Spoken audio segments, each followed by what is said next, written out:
You know, every time I step on the floor, you know, I feel like that, you know, I need to make a play. You know, in that moment, you know, I feel we was on our heels a little bit, and we was reeling, and our crowd was a little, you know, a little on ice, you know, a little on the edge of their seat.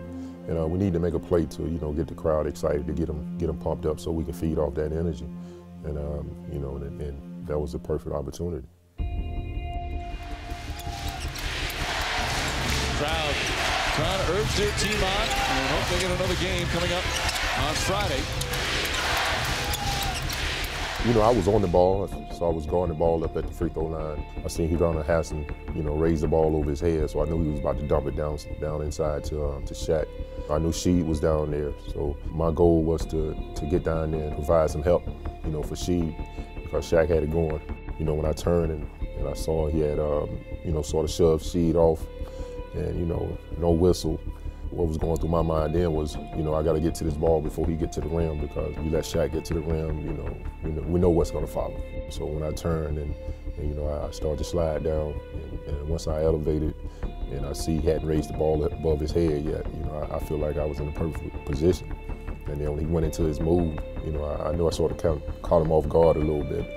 And once I got my hand over the top of the ball, you know, I knew it was a wrap from there.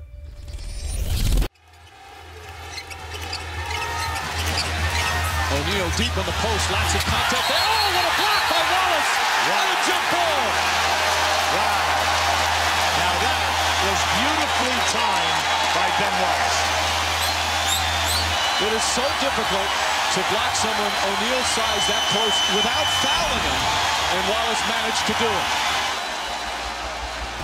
Immediately after the block, you know, when I came down, when I hit the floor, you know, I threw up the jump ball sign, and I turned to look at all the officials, and they was throwing up the jump ball sign. So I knew it was a big moment then. You know, the fans was up, the fans was cheering. You know, I knew they was behind us then. You know, everybody was, you know, congratulating me, good block, you know, this and that. But, you know, it was just exciting to see the fans up and back into the game.